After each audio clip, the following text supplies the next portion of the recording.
मंगल भवन अमंगल हारी द्रवौ सुदशरथ अजिर बिहारी।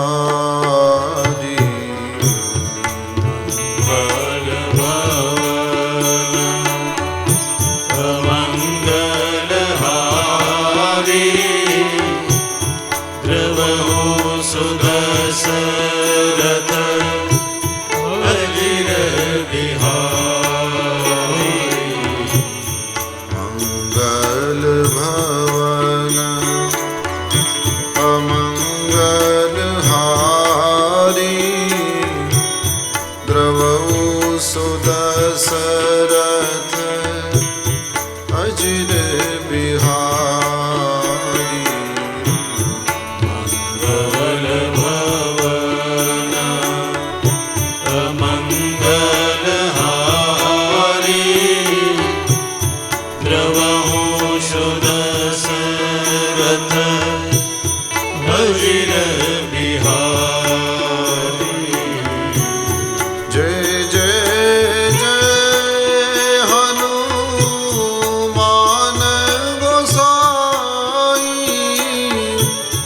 कृपा करहु गुरु देव की नाम।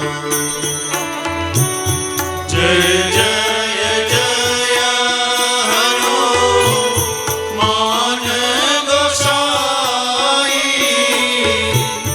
कृपा करहु गुरु देव की नाई। जय जय जय हनुमान गोसाई कृपा करहु गुरु देव की नाम। जय जय जय हनुमान गोसाई कृपा करहु गुरु देव की नाई। मंगल भवन अमंगल हारी द्रवौ सुदशरथ अजिर बिहारी।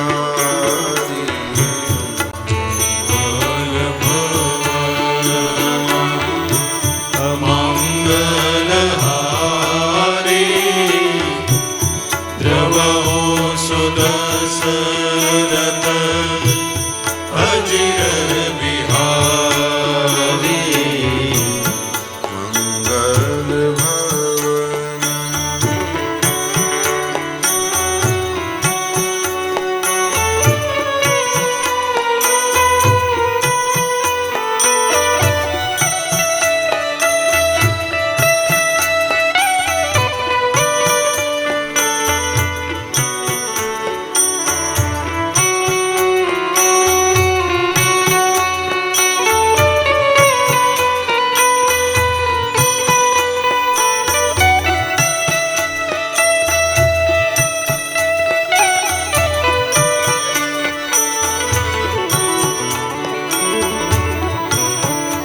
सानुज सखा समेत मगन मन बिसरे हर्ष शोक सुख दुख गन। पाहि नाथ कहि पाहि गोसाई भूतल परेल कुट की नाई। वचन सपेम लखन पहिचाने करत प्रणाम भरत जिय जाने।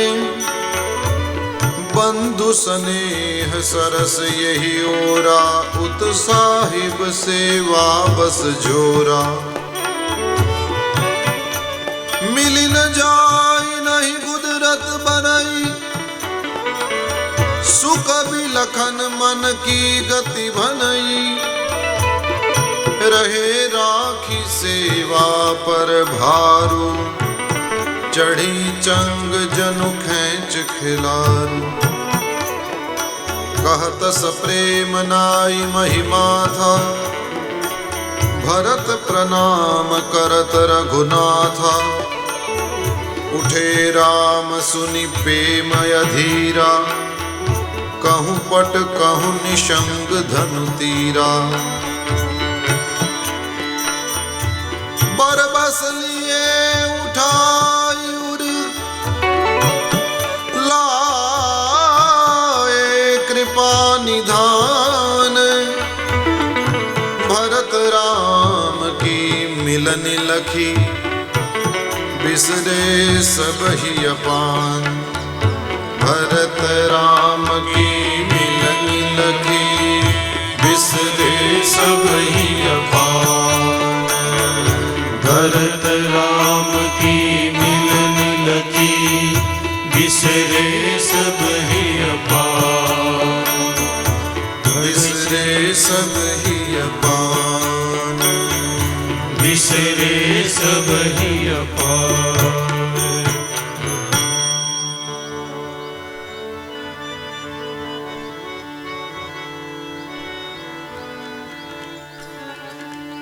बोलिए गोस्वामी श्री तुलसीदास जी महाराज की जय। श्री हरिम परमानंदम उपदेष्टारमीश्वरम, व्यापकं सर्वलोकानां, कारणं तं नमाम्यहम्। सर्वलोक व्यापक जगत कारण परमानंद स्वरूप उपदेष्टा श्री हरिना चरणમાં મંગલમયી રામ કથાના પ્રારંભે કોટી કોટી પ્રણામ। જેમની આશીર્વાદક છાયામાં બેસીને આપણે સહુ આ મંગલમયી રામકથાનું શ્રવણ કરી રહ્યા છીએ, તેવા રામકથાના મુખ્ય શ્રોતા વક્તા અને મુખ્ય યજમાન તેવા કષ્ટભંજન દેવ શ્રી હનુમંતલાલજીના ચરણમાં આપણા સૌની પ્રપત્તિ। જેમના પાવન સંકલ્પને કારણે થઈને આપણે સહુ આપણા આ 2019ના અંત અને 2020ના પ્રારંભના દિવસોને ખૂબ પ્રેમપૂર્વક સફળ કરી રહ્યા છીએ રામકથા દ્વારા। તેવા રામકથાના સંકલ્પ કરનારા શ્રી હનુમંતલાલજી, જેમને ઈષ્ટદેવ સ્વરૂપે બિરાજે છે, તેવા મહંત પૂજ્ય દેવપ્રસાદજી મહારાજના ચરણમાં આપણા સૌના કોટી કોટી પ્રણામ। અને મારી સાથે આટલા આટલા દિવસથી શ્રદ્ધાપૂર્વક, અનુશાસનપૂર્વક, પ્રેમપૂર્વક રામ પ્રેમ યાત્રા કરી રહેલા, રઘુનાથજીની આ દિવ્ય કથાનું મારી સાથે ગાયન કરી રહેલા આપ સહુ ભાગ્યવાન શ્રોતા ભાઈ બહેનોને આદર સાથે જય શ્રી કૃષ્ણ, જય સિયારામ, હરિઓમ, જય રામ। આવો પ્રભુને પ્રણામ પૂર્વક આપણે સહુ ભગવાનની આ કથારૂપી ગંગા જે વહી રહી છે એની અંદર ઉતરીએ। બહારનું વાતાવરણ તો ક્યારેક ઠંડુ હોય છે, ક્યારેક પવન હોય છે, ક્યારેક તડકો આવી જાય છે, ક્યારેક ક્યાંક ક્યાંક વરસાદ આવી જાય છે। એકાદ દિવસ પહેલા મુંબઈમાં વરસાદ પણ પડ્યો એવું મેં સાંભળ્યું। તો વાતાવરણ જે બહાર છે એ તો બદલતું રહે છે, પરંતુ જે પ્રભુને ભજે એનું અંદરનું વાતાવરણ એ કદીએ બદલે નહીં।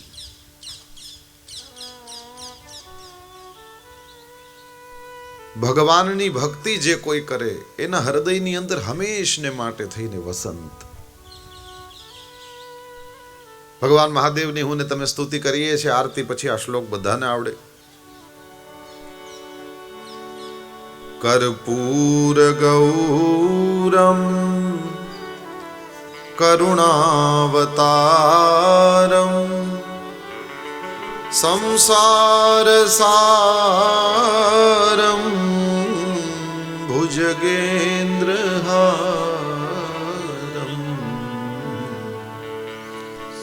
सदा वसन्तम् हृदयारविन्दे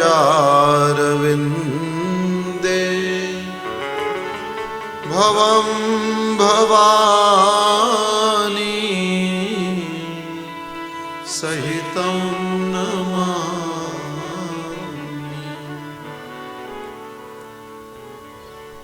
सदा वसंतम हृदयारविंदे।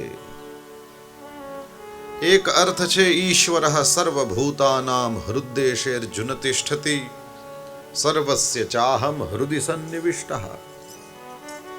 भगवद गीताમાં પરમાત્મા શ્રી હરિએ બે વખત કહ્યું છે, હું સૌના હૃદયની અંદર રહું છું. ઈશ્વર સૌના હૃદયમાં રહે છે. અહીં આ પંક્તિનો અર્થ પણ એ જ છે, સદા વસંતમ હૃદયારવિંદે, જે હૃદયારવિંદની અંદર હંમેશા રહે છે. પરંતુ સંતો એક બીજો અર્થ પણ પ્રગટ કર્યો છે. એ લોકો કહે છે કે હૃદયારવિંદની અંદર હંમેશા વસંત ઋતુ રહે, ભક્તિ વિના ન બને. હૃદયારવિંદે સદા વસંતમ. એમના હૃદયની અંદર હંમેશને માટે થઈને વસંત ઋતુ છે. બહારની અંદર તો પ્રકૃતિ પરિવર્તનશીલા હોવાને હિસાબે એકનો એક એ પ્રકૃતિનો ક્યાંય દેખાવ રહેતો નથી. એ રૂપ બદલતું જ રહે છે સતત. પરંતુ મનની અંદર હંમેશને માટે થઈને વસંત રહે એ વગર ભક્તિ એ શક્ય નથી. ભગવાનની સાથે મને ને તમને જે અવિભક્ત રાખે એ જ છે ભક્તિ. ભગવાનની સાથે મને ને તમને જોડી દે છે એ જ છે ભક્તિ. આની પહેલા પણ આ કથામાં મેં આપની સામે જરા ઈશારો કર્યો હતો. પ્રભુની પ્રાપ્તિના 3 માર્ગ છે. એક જ્ઞાન છે, એક કર્મ છે, એક ભક્તિ છે. જ્ઞાનના માર્ગ ઉપર ચાલે તે પોતાના શરીર ઉપર નજર ન કરે, સંસારને મિથ્યા માને, પોતાના આત્માને જ સત્ય માને. અને કેમ કે આત્મા એ પ્રકૃતિથી ક્યાંય ઉપરની વસ્તુ છે, એટલે પ્રકૃતિના 3 ગુણ, એકનું નામ સત્વ, બીજાનું નામ રજ, ત્રીજાનું નામ તમ, એના પ્રભાવમાં એવો વ્યક્તિ આવે નહીં. સત્વ એટલે શાંત, રજ એટલે ચંચલ, તમ એટલે જડ. ગુણો આને દબાવી ન શકે. આ ગુણોની ઉપર રાજ કરતો હોય એ ચાહે ત્યારે શાંત થઈ શકે, એ ચાહે ત્યારે કંઈ કામ કરી શકે, એને ચાહે ત્યારે નીંદર આવી જાય. પ્રકૃતિના ગુણો કરતા આત્માનું સ્વરૂપ ક્યાંય ઊંચું હોવાને કારણે ભગવદ્ ગીતામાં પણ કૃષ્ણ પરમાત્માએ કહ્યું, આ ભીંજાવી ન શકાય, આને સૂકવી ન શકાય, પછી કોણ મારે ને કોણ મરે. બ્રહ્માત્મૈક્ય બોધ, બ્રહ્મની સાથે એક હોવાનો બોધ થાય. પરમાત્મા શ્રી હરિનું જે સ્વરૂપ છે એને એ કોઈ સગુણ કે સાકારના રૂપમાં ન જોવે. એ નિર્ગુણ નિરાકાર બ્રહ્મની આરાધના કરે અને આરાધના કરતો કરતો હું જ બ્રહ્મ છું ત્યાં સુધી યાત્રા કરે. હું જેનું ધ્યાન કરું છું તે હું ધ્યાન કરી રહ્યો છું એ હું પોતે, અને હું જ આ જે ક્રિયા કરી રહ્યો છું ધ્યાન તે એ મારું ધ્યેય, હું ધ્યાતા, અને આ જે યાત્રા કરી રહ્યો છું તે ધ્યાન. એ 3 જુદા નથી, એ એક જ છે. જેનું જ્ઞાન કરવાનું છે તે જ્ઞેય, જ્ઞાન જેને થઈ રહ્યું છે તે જ્ઞાની, અને જે પદાર્થ છે તે જ્ઞાન. આ 3 ભિન્ન નથી, એ એક જ છે. આવો અનુભવ કરે. સંસારના દ્વંદ્વો એને પરેશાન ન કરી શકે. આ જ્ઞાન માર્ગ ઉપર ચાલનારા છે. સત્કર્મ કરે, કર્મનું ફળ પરમાત્માને સમર્પિત કરી દે, ભગવાન માટે જ કર્મ કરે, અને એ પોતાની પાસે જેટલી કુશળતા હોય એટલી કુશળતાપૂર્વક કર્મ કરે અને ફળની આસક્તિ ન રાખે. આવો વ્યક્તિ કર્મ માર્ગનો પથિક છે. કર્મના, વિકર્મના, અકર્મના ભેદને સમજે, તદનુસાર પોતાની પ્રત્યેક ક્રિયા ઉપર પોતાની આંખ રાખે. પ્રકૃતિનો પ્રેરાયેલો ગમે તેમ ન કરવા માંડે. શાસ્ત્ર સંમત, ગુરુ સંમત, પોતાના સંપ્રદાય સંમત જે ક્રિયાઓ છે એને કરે.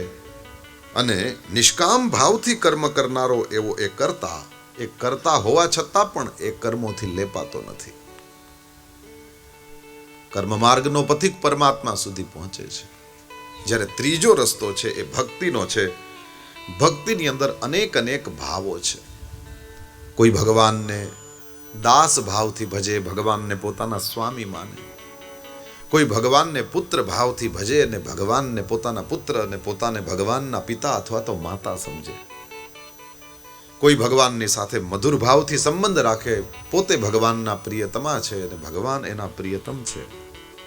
કોઈ ભગવાનને શાંત ભાવથી ભજે છે, જે સર્વેશ્વર છે, એના રાજની અંદર રહેલો એક હું સામાન્ય જીવ છું, મારાથી થાય એટલી હું એની સેવા કરું છું. આવી રીતના ભક્તિની અંદર ભિન્ન ભિન્ન ભાવો હોય છે. શાંત ભાવ, દાસ્ય ભાવ, સખ્ય ભાવ. કોઈ ભગવાનને પોતાના મિત્ર સમજે છે. વાત્સલ્ય ભાવ, મધુર ભાવ.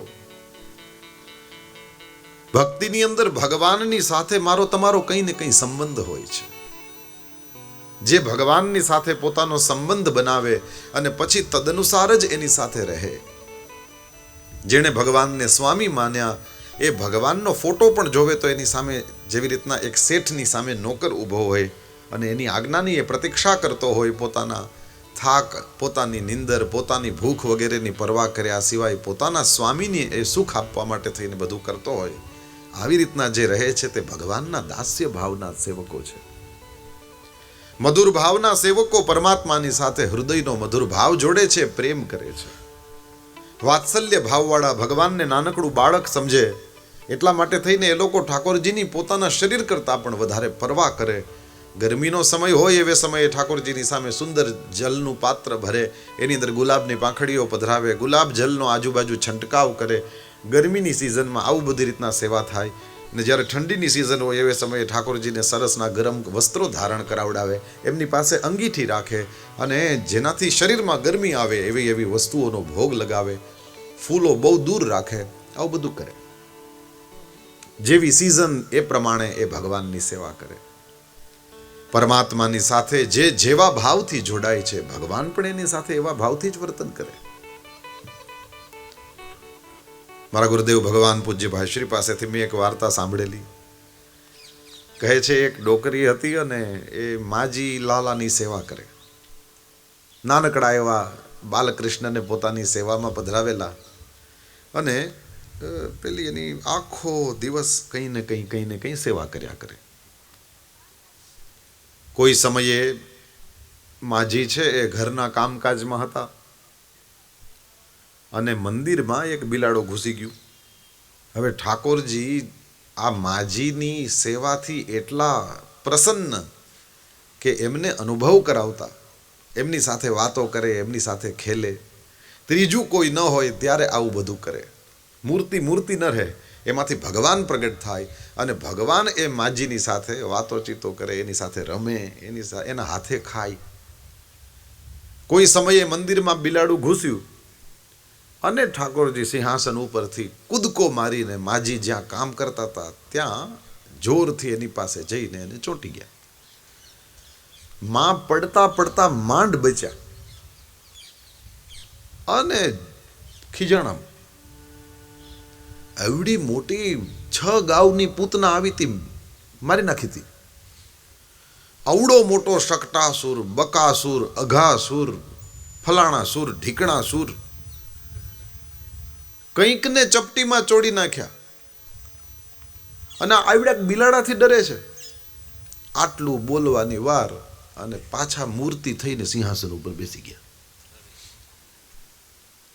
હવે માં રોવે, શું થયું, શું ખરાબ લાગી ગયું, કેમ અનુભવ નથી થતો, કેમ મારા હાથે ખાતા નથી, કેમ મારી સામે બોલતા નથી, કેમ આમ કેમ તેમ. એક જ વાર પ્રગટ થયા અને કહ્યું, માં, મારો નિયમ ભગતના ભાવ અનુસાર લીલા કરવાનો છે. મારી અંદર તો બધું જ છે. અત્યાર સુધી તું મને નાનકડું બાળક સમજીને મારી સાથે વ્યવહાર કરતી હતી, એટલે તારી સામે હું કંઈ એ અખિલ ભુવન નાયક સમસ્ત શક્તિઓ જેની અંદર છે, જેણે અઘાસુર, બકાસુર, પૂતના, કેશી, ધેનુકાસુરને માર્યા છે, એ રૂપમાં હું તારી સામે થોડો હતો. જો હું તે મારી એ રૂપમાં સેવા પૂજા કરી હોત, એ રૂપમાં સ્તુતિ કરી હોત, એ રૂપની અંદર તું મારું ભજન સેવન કરતી હોત તો હું તારી સામે એવો ઐશ્વર્યવાળો ભગવાન થઈને પ્રગટ થાત.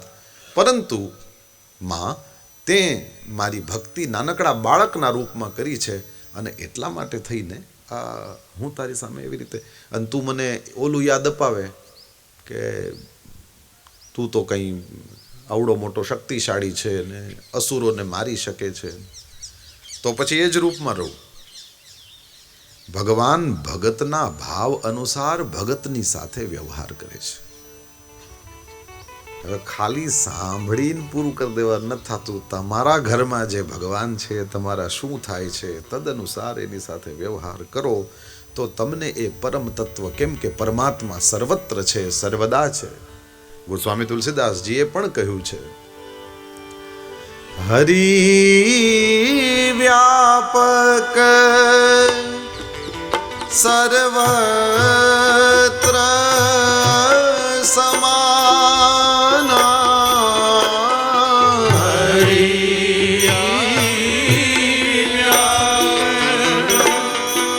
સર્વત્ર સમાના,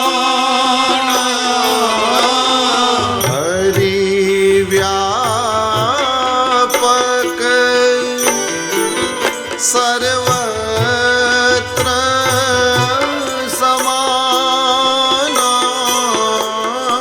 હરિ વ્યાપક સર્વત્ર સમાના, પ્રેમ તે પ્રગટ હોઈ મેં જાના, પ્રેમાદ પ્રગટ હોઈ મેં જાના, પ્રેમ તે પ્રગટ હોઈ મેં જાના,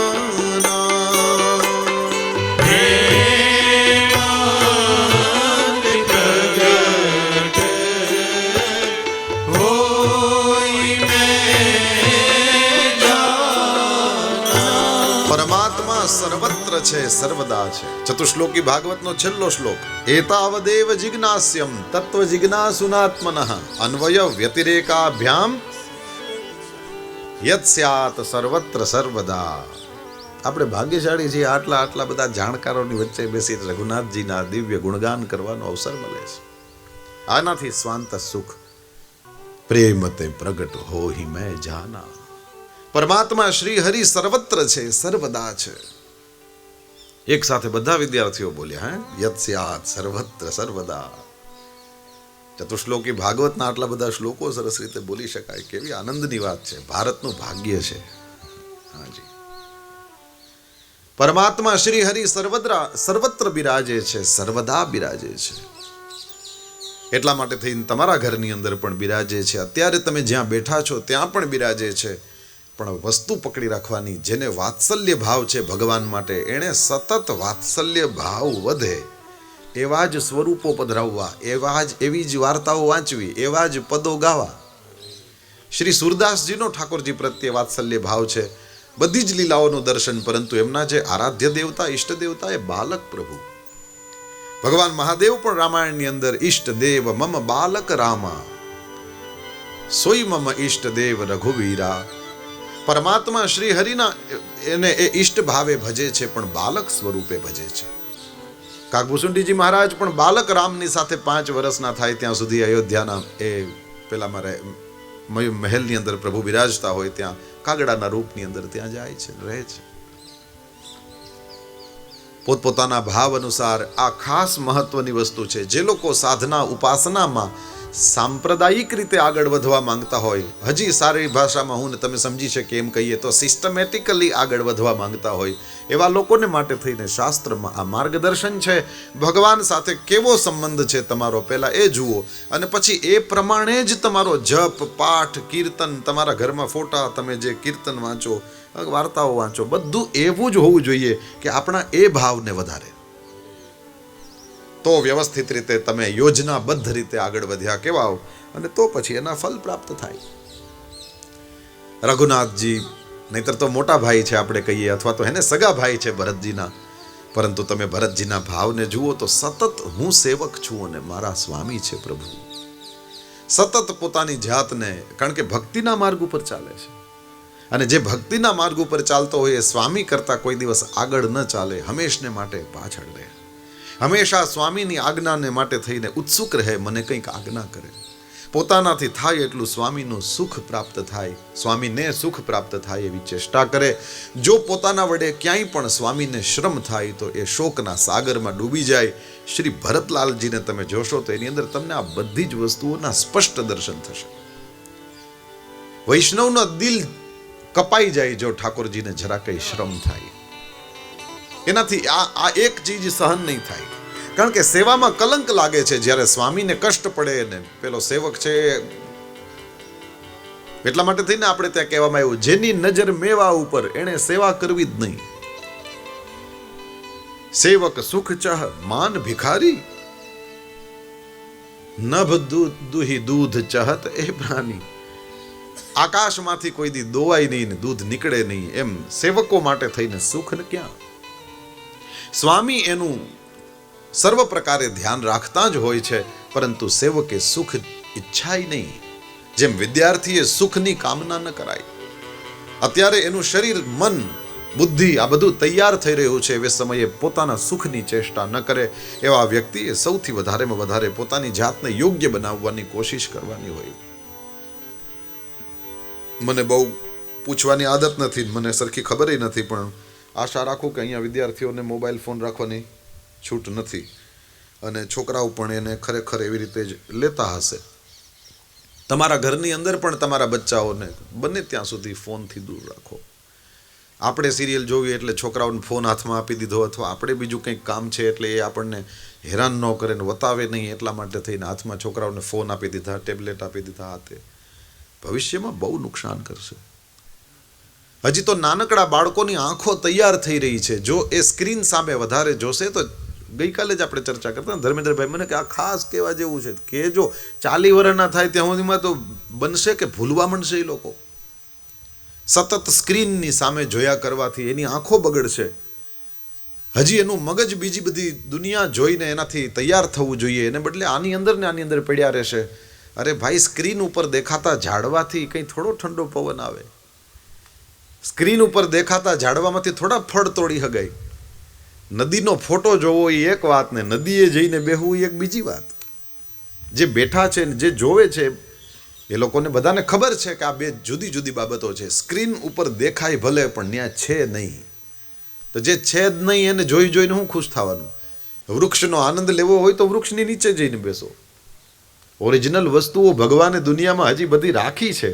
હાથે કરીને શું કામ એને ખાલી સ્ક્રીનમાં જોઈ જોઈને ખુશ થવું? જેની જરૂરત હોય. વિજ્ઞાન ખરાબ નથી. આહા માઇકમાં હું બોલું છું એ વિજ્ઞાને જ તો શોધ્યા છે. આપણાથી એને એવી રીતે વિજ્ઞાનને ગાળો ન દઈ શકાય. અનુભવ સહિતના જ્ઞાનને સંસ્કૃત ભાષામાં વિજ્ઞાન કહે છે. આવશ્યક છે, પરંતુ એનો સદુપયોગ થાય. જો હું ને તમે સેજ સંયમ નહીં જાળવીએ તો એનું એ વિજ્ઞાન છે, મને તમને નુકસાનના ખાડામાં નાખશે. તો જેવી રીતે વિદ્યાર્થીએ સુખ ન ઈચ્છાય, અત્યારે એનું કામ એ નથી, પછી તો નહીં ઈચ્છો તોય રાખવા પડશે. તમે સ્વિચ ઓફ નહીં કરી શકો. તમને ખીજાશે માણસો, કેમ તમારો ફોન બંધાયો ભાઈ? અત્યારે આવશ્યકતા નથી તો પછી એનાથી ખાસ બચો બેટા, બહુ જ આવશ્યક છે. જેટલા દી આઘા રહી હગાય એટલા દિવસ રહો, પછી તમારી તાકાત નથી તમે ફોન સ્વિચ ઓફ કરી શકો. હાથમાં રાખવા પડશે. જે પછી થવાનું છે એ પહેલા કરશો, શું ફાયદો થાય? નુકસાન જ છે. પણ એ ખબર પછી પડે એ સારું નહીં. અત્યારથી, કારણ કે હવે એમ કહે છે છોકરાઓ સ્માર્ટ થઈ ગયા. સ્માર્ટ છોકરા હોય તો સ્માર્ટ વર્તન કરે તો માનીએ. અને સ્માર્ટ વર્તન એ નથી કે ગુરુજીને ખબર ન પડે ને આને ખબર ન પડે એમ ફોન લઈને બેઠા રહીએ ને ગેમ રમીએ. અસલ વાત એ છે કે આપણે અત્યારે એનાથી આપણાથી રહેવાય એટલા આઘા રહીને વધારેમાં વધારે વિદ્યા અધ્યયન કરીને અને આપણે આપણી રીતે પેલું કરીએ. એમ મોટા લોકો પણ તમારા પરિવાર સાથે બેઠા હોવ, તમારા પત્ની પુત્ર પરિવાર સાથે બેઠા હોવ, કોઈ મહેમાન આવ્યું એની સાથે બેઠા હોવ, એવી સમયે ફોન નહીં રહીમાં રાખો. બહુ જ જરૂરી હોય તો કરવું પડે, એવી પહેલી વાત નથી. વિવેકથી વિચાર કરવાનો, પરંતુ બને એટલે આ બધી બાબતોથી દૂર રહો. તો વિદ્યાર્થી સુખ ઈચ્છે એ વિદ્યાર્થી માટે યોગ્ય નહીં. સંન્યાસીઓ સુવિધાની કામના કરે યોગ્ય નહીં. સેવક સુખની કામના કરે યોગ્ય નહીં. શ્રી ભરતજીના ચરિત્રને જુઓ. ભરતજી જ્યારે આવ્યા અને એમને ખબર પડી ગઈ, અચ્છા તમે આમાં એક વસ્તુ ઉપર નજર કરી જ હશે, ના કરી હોય તો હું આપને ખાલી એક ઈશારો કરીને આગળ વધીશ. વરદાન માંગ્યા ને ત્યારે પહેલા ભરતને રાજતિલક અને પછી બોલ્યા છે કે 14 વર્ષ માટે રામને વનવાસ. તો જે ક્રમમાં વરદાન માંગ્યા છે એ ક્રમમાં વરદાન પૂરા થયા નથી. જુઓ, રામ ભગવાન પહેલા વનમાં જતા રહ્યા છે, ભરત પછી આવ્યો છે. તો જે આ લોકો તો બધા સત્યનું પાલન કરવા વાળા છે. તો જે ક્રમમાં કઈ અંબાએ વરદાન માંગ્યા એ ક્રમમાં રામ ભગવાન વનમાં જવાની એવી બધી શું ઉતાવળ હતી? કઈ એવું કઈ પેલું રાખેલું હતું? ભરત આવે, ભરતને રાજગાદી અપાઈ જાય અને પછી રામજી વનમાં જાય તો માંગ્યું તું એ પ્રમાણે આપ્યું કહેવાય. બરાબર છે ને? તો કેમ આમ થયું હોય છે? રામજીને નહીં ખબર પડતી હોય, પણ રામજીને બીજી બધી એ ખબર પડે છે જે આપણને નથી પડતી. એ શું કહે છે? રામજીને ખબર છે જો ભરત અયોધ્યામાં આવ્યા તો મારી એ તાકાત નથી કે હું અયોધ્યાની બહાર પગ મૂકું. ભરતજી ચિત્રકૂટ મળવા આવ્યા ને ત્યારે રામજીને રાતના નીંદર નહોતી આવતી. હમણાં આપણે કથા સાંભળશું. રામ ભગવાન, કારણ કે એક બાજુ બાપનું સત્ય છે, બીજી બાજુ મારા ભાઈનો પ્રેમ છે. કઈ બાજુ મારે પલડું નમાવવું રામજી માટે થઈને અતિશય કઠિન. રામ સાક્ષાત સત્યનું સ્વરૂપ છે. રઘુનાથજી માટે થઈને સત્ય, કારણ કે એને ખબર છે મારા બાપે શરીરનો ત્યાગ કરી દીધો છે આ સત્ય માટે થઈને. મારાથી સત્યનો ત્યાગ ન કરાય, મારે સત્યને પકડી રાખવું જોઈએ. પરંતુ રામજી સાથે સાથે એ પણ જાણે છે કે ગમે એટલું મોટું સત્ય હોય, પ્રેમ સામે હારે. તમારો નિયમ છે, તમે બહારનું ખાતા નથી, પરંતુ તમે તમારે કોઈ એવા મિત્રના ઘરે ગયા, તમે કોઈ એવા પ્રેમી માણસના ઘરે ગયા અને એવે સમયે યાદ રાખવાનું એ માણસ એકદમ પ્રેમથી તમને કહી કે ભાઈ આ લઈ લો. તમારે યાદ રાખવાનું તમારો નિયમ, તમારા એકટાણા, તમારા અપવાસ પણ તૂટે નહીં જો કોઈ માણસ પ્રેમથી ખવડાવે ને એ તમે લઈ લો. મહેમાન થવાનો કદાચ અમારા જેટલો એક્સપિરિયન્સ તો કોને હશે? કાયમ બહારનું જ ખાતા હોય એટલે તો માંદા પડીએ તો એ ડૉક્ટરે એમ પૂછે હમણાં થોડાક દીથી ઘરે લાગો છો, ઘરનું તમને પચતું નથી, તમે ક્યાંક પાછા વયા જાઓ, બહાર જાઓ. તો કારણ કે આ બહાર જ ઘર છે, એવું જ છે ને, ટેમ્પરરી બધા ઉતારા જ ઘર છે અમારા માટે. તો અમને આ વસ્તુનો ખાસ અનુભવ છે.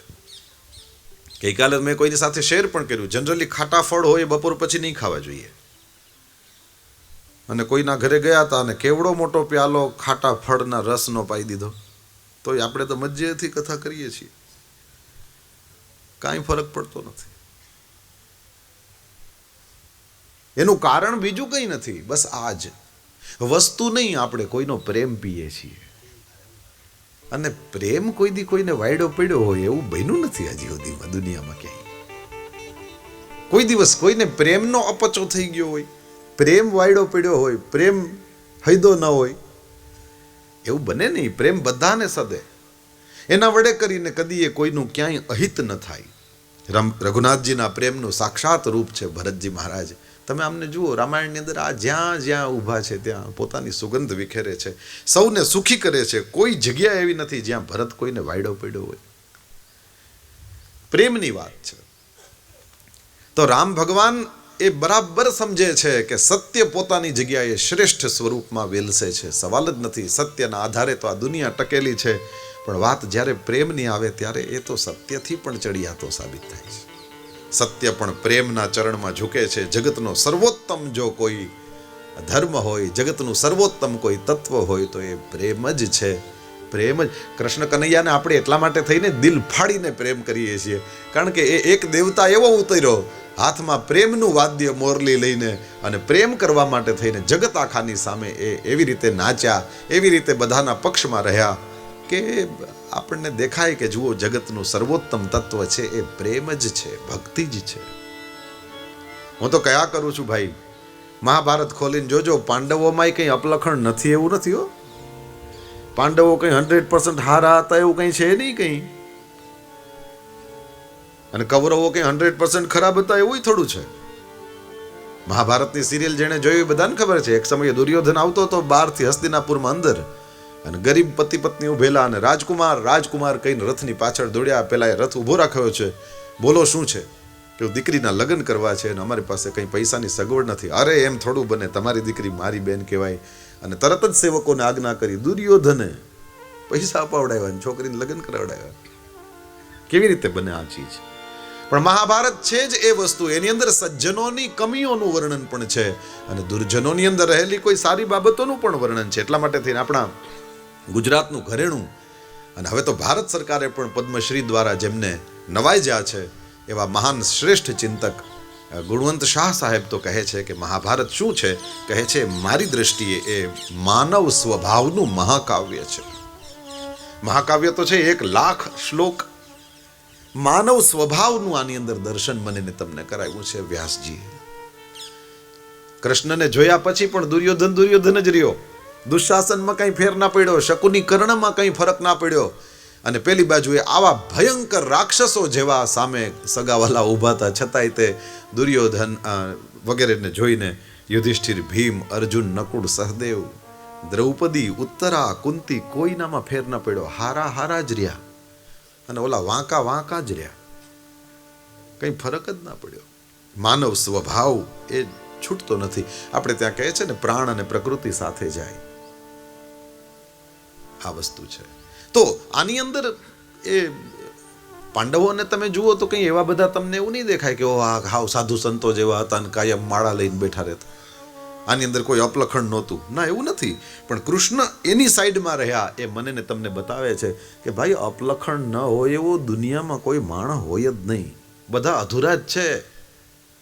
પરંતુ જ્યારે મુશ્કેલી પડે ત્યારે તમે મારી સામે જોવો છો કે તમે તમારા બાવડા સામે જોવો છો, ત્યાંથી બધો ફરક શરૂ થાય છે.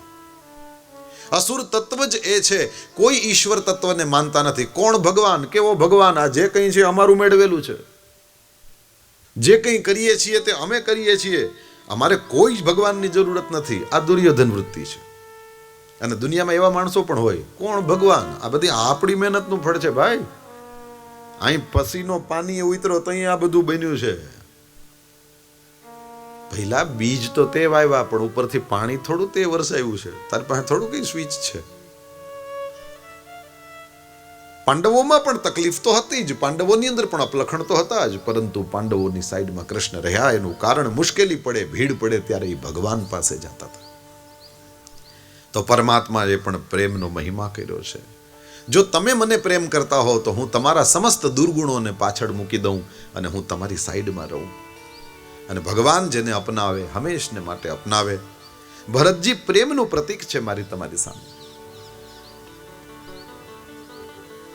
અયોધ્યાથી નીકળ્યા ભરતજી બધાને લઈને, માતાઓ સાથે છે, બધા જ લોકોને સાથે લઈને અયોધ્યાથી ભરતજી અહીંયા આવ્યા છે. તે પ્રયાગની અંદર પહોંચીને ભરતજી કહે છે કે મને ન ધર્મ જોઈએ, ન અર્થ જોઈએ, હા, મને ન કામની કોઈ કામના છે, ન મને મોક્ષ પણ જોઈએ. અર્થ ન ધર્મ ન કામ રુચિ, ગતિ ન ચહૌ નિર્બાન, જન્મ જન્મ રતિ રામ પદ, યહ બરદાનન આ. પ્રયાગરાજને કહે છે, આમ તો હું ક્ષત્રિય છું, મારે દાન દેવાનું હોય, મારે મંગાઈ નહીં, પણ છતાંય તે મહારાજ, હું મારા નિજ ધર્મનો ત્યાગ કરીને પણ હું આપની સામે એક ભિક્ષા માંગુ છું. મને ધર્મ નહીં જોઈએ, આહા, ગજબ કહેવાય. ભરત જે પ્રેમ સ્વરૂપ છે કહે છે ધર્મની એ જરૂર નથી, કારણ કે પ્રેમ ભક્તિ એ ધર્મથી ક્યાંય ઉપર છે. એટલા માટે તો આપણે ત્યાં કહેવામાં આવ્યું ને, જ્યાં પ્રેમ હોય ત્યાં નેમ ન હોય. આ નેમ એટલે શું? મર્યાદા. મર્યાદા શેની? કોની? ધર્મની. ધર્મની મર્યાદા પણ પાછળ છૂટી જાય છે જ્યારે પ્રેમ હોય. એટલા માટે થઈને તો શબરી મૈયા એઠા બોર ખવડાવે તોય પ્રભુ ખાય છે. નહીંતર આ ધર્મની મર્યાદાથી વિરુદ્ધ કહેવાય. પતિ પત્નીએ પણ એક થાળીમાં ન ખવાય. માત્ર એક જ વખત જિંદગીમાં પતિ પત્ની એક થાળીમાંથી ખાય છે, અને એ પેલો કંસાર. એ સિવાય એક થાળીમાં પતિ પત્નીથી પણ ન ખવાય. અહીંયા તો ગામડામાં કથા હોય એટલે આપણે ચિંતા નહીં, આ બધું અહીંયા કહેવાની જરૂર નહીં. અહીંયા એવું નહીં થતું હોય, બાકી શહેરોમાં જ ખબર ન પડે, ત્યાં કેવું પડે. એક થાળીમાં ન ખાવાય, મનાય છે. ધર્મની મર્યાદાનો ત્યાગ થાય છે. પરંતુ છતાંય તે જુઓ, શબરી મૈયા એ પેલા બોર ખવડાવે છે. ગોસ્વામી તુલસીદાસજીએ એ પ્રસંગને એવી રીતે લખ્યો નથી કે એઠા બોર ખવડાવતા હતા. ત્યાં તો પ્રેમથી શબરી મૈયા કંદમૂલ ફલ સુરસ અતિ દિયે રામ કહું આની પ્રેમ સહિત પ્રભુ ખાય બારંબાર બખાન. પરમાત્મા શ્રી હરિ એ શબરી મૈયાના પ્રેમનો એ ભોગ લગાવી રહ્યા છે. ત્યાં કોઈ ધર્મની મર્યાદા તૂટતી નથી. હા, એક યાદ રાખવાનું, હો, નેમના ખેતરમાં જ પ્રેમનો પાક પાકે. જ્યાં પ્રેમ ઉગી જાય પછી નેમ નહીં, એ બરાબર. પણ જ્યાં સુધી એ પ્રેમ એ ભક્તિ વાસ્તવિક રીતે મને ને તમને પ્રાપ્ત થતા નથી, ત્યાં સુધી એ નેમના ખેતરમાં જ એ રહેવું જોઈએ. નહીતર જો નેમનું ખેતર ન હોય તો પ્રેમનો પાક પાકે નહીં. મર્યાદા તોડી, નિયમમાં ન રહ્યા, ધર્મને એ યોગ્ય રીતે ન અપનાવ્યો, આ રીતે થયું ને. જો ધર્મની મર્યાદાની અંદર હું ને તમે ન રહીએ તો ન થાય. ભરતજીનું ચરિત્ર આપણે જોઈએ છીએ, આની અંદર તમને ધર્મની મર્યાદાના પણ દર્શન થશે. તો ભરતજી કહે છે, મને ધર્મ નહીં, મને અર્થ નથી જોઈતો, કામનો તો સવાલ જ નથી, મોક્ષ પણ જોઈતો નથી. મહારાજ, મને જન્મ જન્મ રઘુનાથજીના ચરણમાં પ્રીતિ આપો. ધર્મ અર્થ કામ મોક્ષ ચારેયને છોડ્યા છે. એટલા માટે ગોસ્વામી તુલસીદાસજી કહે છે, જ્યારે સાંભળ્યું લક્ષ્મણજીએ કીધું ભરત પ્રણામ કરત રઘુનાથા, ભરતજી પધાર્યા છે તમને પ્રણામ કરે છે. રામ ભગવાનની સામેથી આવવાની હિંમત પડતી નથી ભરતજીની, એટલે રઘુનાથજી જ્યાં બેઠા હતા ત્યાં પાછળથી આવ્યા છે. રામજીને બેઠેલા જોઈને પાછળથી જ લાકડીની જેમ પડી ગયા છે. પાહી નાથ કહી પાહી ગોસાઈ. મહારાજ રક્ષા કરો, રક્ષા કરો. પાહીનો મતલબ રક્ષા કરો. ભરતજી પડ્યા છે અને લક્ષ્મણજી વિચાર કરે કે દોડીને જઈને ભાઈ ભરતને ઊભો કરું કે અહીંયા રામ ભગવાનની સેવામાં હું છું ત્યાં રહું. પણ એ સમયે એમણે વધારે જોર સેવા ઉપર રાખ્યું છે કે મારાથી મારા સ્વામીની સેવા ન છોડાય. પરંતુ ત્યારે હાથ જોડીને વિનંતી કરીને કીધું, ભરતજી પગે લાગે છે. અને ક્યાં છે ભરત એમ કહીને જ્યાં લક્ષ્મણજીએ પાછળની સાઈડમાં બતાવ્યું એવે સમયે કહે છે, ઉઠે રામ સુની પ્રેમ અધીરા. પ્રેમને કારણે થઈને રામ અધીર થયા. રામની કૃપાથી હું ને તમે ધીરજવાળા થઈએ. અને આ પ્રેમનું નામ સાંભળ્યું ત્યારે સત્ય સ્વયં અધીર થઈ ગયું. ને કહું નિશંગ પટ ધનુ કહું ધનુ કહું પટ કહું નિશંગ ધનુ તીરા. પટ ખભા પરથી ઉપરનો પડી ગયો. યાદ કરો કૃષ્ણને જ્યારે સુદામા આવ્યા છે એવી ખબર પડી, આ સામેથી પ્રેમી ભક્ત આવ્યો એવી ખબર પડી, એવે સમયે ઉપરનો ઓઢવાય ઊભા નથી રહ્યા, દોડ્યા છે. કહું પટ, રઘુનાથજીનું શરીર કોઈ દિવસ કોઈને જોવા ના મળે. એકદમ મર્યાદામાં વસ્ત્રો ધારણ કરનારા પરમાત્મા પણ પ્રેમને કારણે અધીર થયા. સૌથી પહેલો ખભા પરથી ઉપરનો પડી ગયો છે. રામજીનું ધ્યાન નથી. ક્યાં નિશંગ ભાથો ક્યાં રહી ગયો દેખાણું નહીં. ક્યાં ધનુષ્ય, નહીં તો રામજીના હાથમાં ધનુષ્ય, તીર અને એનો ભાથો, આ બધું રઘુનાથજીનું સ્વરૂપ જ આવું છે. પરંતુ ક્યાં ભાથો રહી ગયો, ક્યાં ધનુષ્ય રહી ગયું, ક્યાં બાણ છૂટી ગયું, અને ક્યાં રઘુનાથજીના ખભા પરથી ઉપરનો પણ પડી ગયો, કાંઈ ખબર જ નથી. દોડીને ગયા છે અને ભરતજીને વારંવાર ઊભા કરવાની કોશિશ કરે અને ભરતજી ઊભા ન થાય. નહીં પ્રભુ, હું તમારા ચરણમાં જ બરાબર છું, હું લાયક નથી. અને બરબસ હે ને એકદમ જોરથી ઊભા કર્યા છે ભરતજીને. જરા શક્તિ લગાડવી પડી રઘુનાથજીને. અને બરબસ લીએ ઉઠાઈ ઉર લાયે કૃપા નિધાન. પોતાના હૈયા સરસા ચાપ્યા છે. ભરત, મારો ભાઈ ભરત. જીવ છે ભરત, શિવ છે રામ. જીવ અને શિવની એકતા. શ્રીમદ ભાગવતની અંદર ગોપી છે જીવ અને કૃષ્ણ છે શિવ.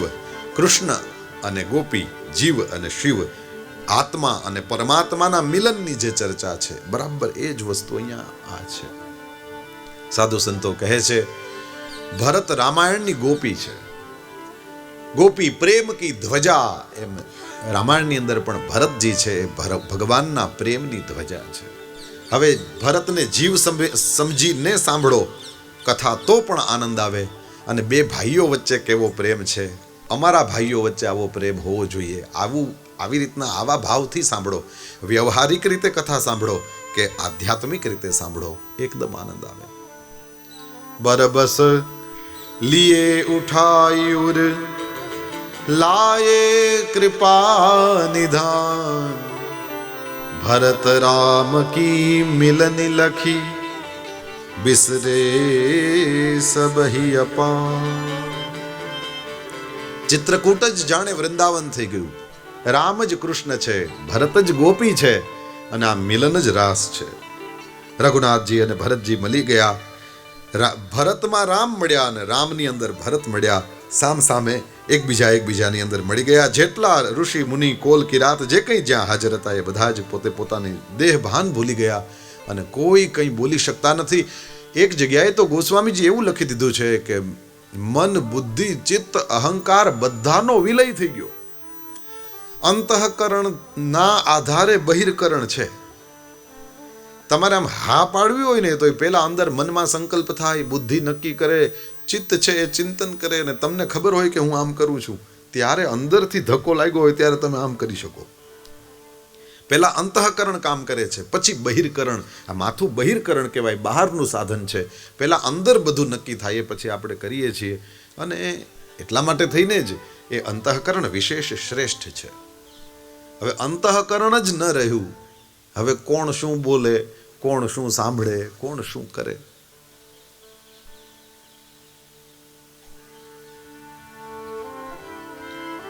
બોલતો બોલતો બંધ થઈ જાઉં તો એવું લાગે અહીંયા કોઈ નથી, એકલા પોપટનો અવાજ આવે, હે ને?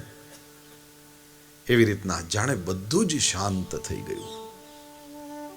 હતા તો કોલકિરાતો હતા, ઋષિ મુનિઓ હતા, ભરતજી છે, રામજી છે, લખનલાલજી છે, આ બધા છે જ ને, જાનકીજી અહીંયા છે, રઘુનાથજી પોતે છે. પરંતુ બિલકુલ મન બુદ્ધિ ચિત્ત અહંકાર શાંત થઈ ગયા છે. અને બોલવા માટે થઈને આ બધી ચારે ચાર વસ્તુઓની જરૂર પડે. જાણે કે પૂર્ણ મદઃ પૂર્ણ મિદમ પૂર્ણાત પૂર્ણ મુદચ્યતે, બધું જ શાંત થઈ ગયું છે. શંકરાચાર્ય સ્વામીએ એ જ સ્થિતિ માટે થઈને મનોબુદ્ધિ અહંકાર ચિત્તાની નાહમ ન ચ શ્રોત્ર જેહવે ન ચ ઘ્રાણ નેત્રે ન ચ વ્યોમ ભૂમિર્ન તેજો ન વાયુ ચિદાનંદ રૂપ શિવોહમ શિવોહમ. ભરત અને રામ એકબીજાને ભેટી રહ્યા છે. પછી તો ભરતજી રામ પ્રેમનું મૂર્તિમંત સ્વરૂપ છે. પ્રેમ જ છે જે પરમાત્મા સુધી મને ને તમને પહોંચાડી શકે. એટલા માટે થઈને આખા અયોધ્યાના સમાજને જુઓ, આ ભરત જ છે જે ભગવાન સુધી લઈ આવ્યા. પરમાનંદ થયો છે. પછી તો બધાએ મળીને એવું નક્કી કર્યું કે મુખ્ય લોકો છે તે કામદગીરી ઉપર આવીને પરમાત્મા શ્રી રઘુનાથજીની સાથે મળશે અને બાકીના બધા તળેટીમાં રહેશે. અને એ પ્રમાણે જ કર્યું છે.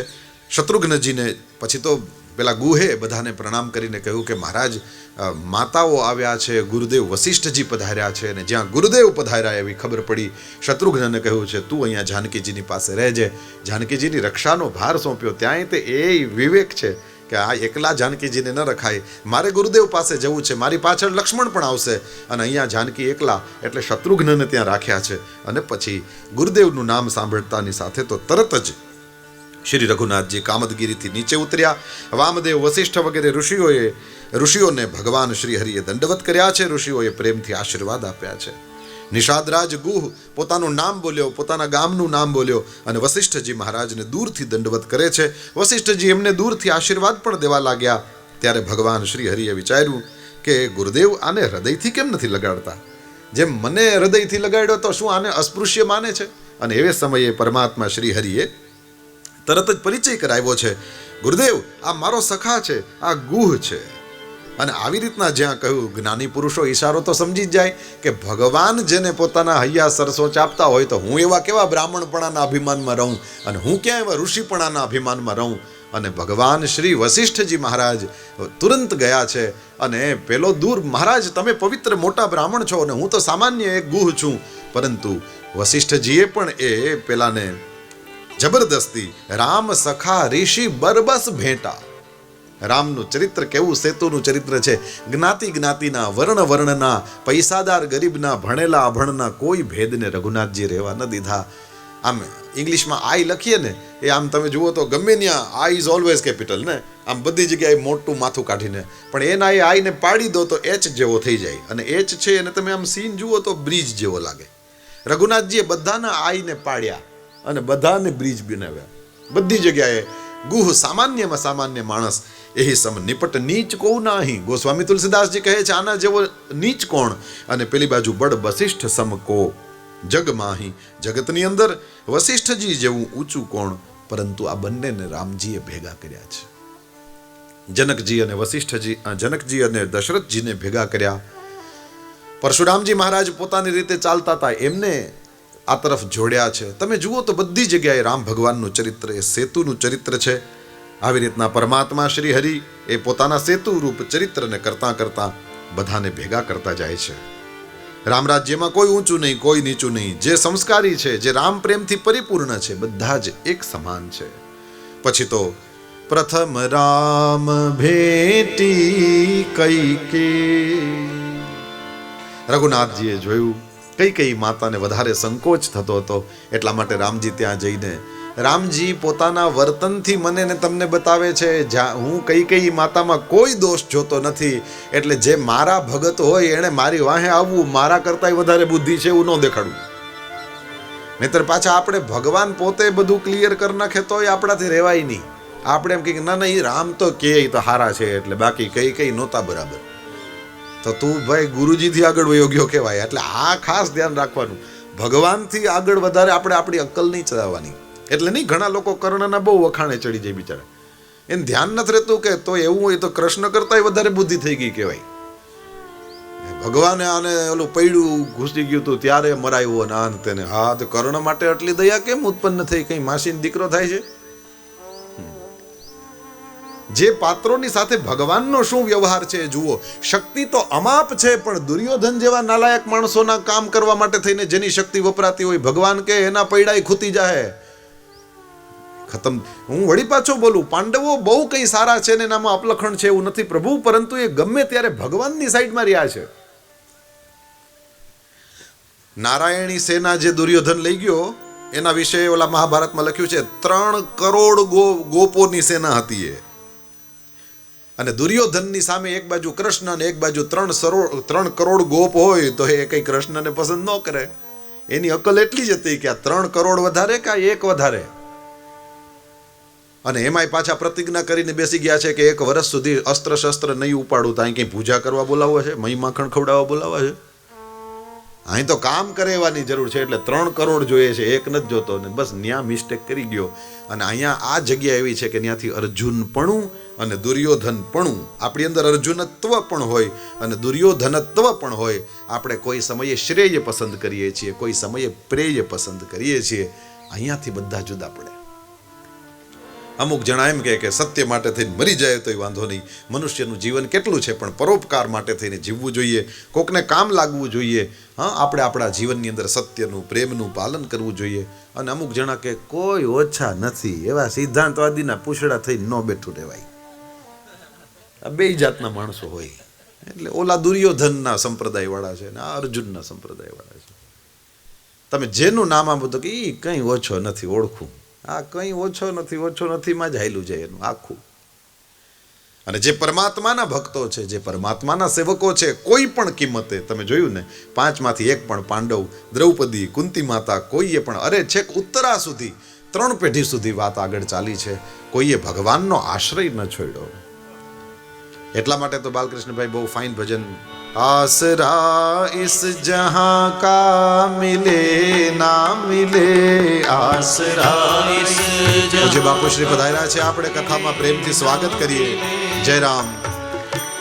आसरा इस जहां का मिले ना मिले, आसरा इस जहां का मिले ना मिले, मुझको तेरा सहारा सदा चाहिए, मुझको तेरा सहारा सदा चाहिए, मुझको तेरा सहारा सदा चाहिए, मुझको तेरा सहारा सदा चाहिए। चांद तारे फलक पर दिखे ना दिखे, चांद तारे फलक पर दिखे ना दिखे, चांद तारे फलक पर दिखे ना दिखे, चांद तारे फलक पर दिखे ना दिखे, मुझको तेरा नजारा सदा चाहिए, मुझको तेरा नजारा सदा चाहिए, मुझको तेरा नजारा सदा चाहिए, मुझको तेरा नजारा सदा चाहिए। आसरा इस जहां का मिले ना मिले, आसरा इस जहां का मिले ना मिले, मुझको तेरा सहारा सदा चाहिए, मुझको तेरा सहारा सदा चाहिए। हरि बोल।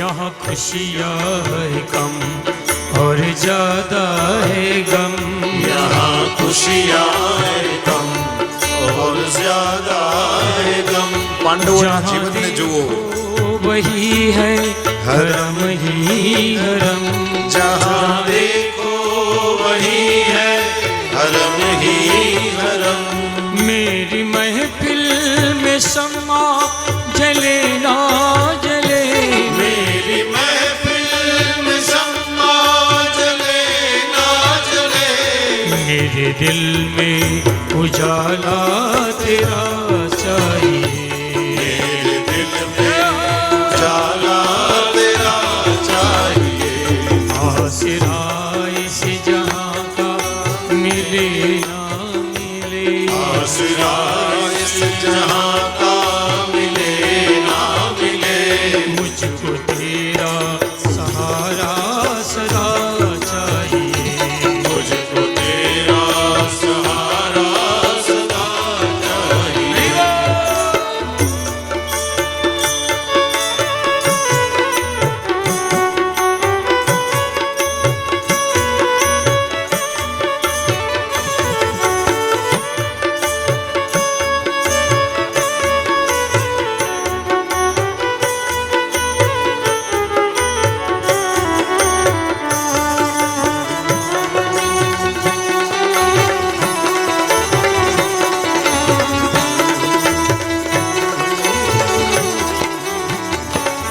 कभी बैराग है कभी अनुराग है, कभी बैराग है कभी अनुराग है, जहाँ बदले है माली वही बाग है, यहाँ बदले है माली वही बाग है, मेरी चाहती की दुनिया बसे ना बसे, मेरी चाहती की दुनिया बसे ना बसे, मेरे दिल में बसेरा तेरा चाहिए, मेरे दिल में बसेरा तेरा चाहिए, आसरा इस जहां का मिले ना मिले, आसरा इस जहां का मिले ना मिले, मुझको तेरा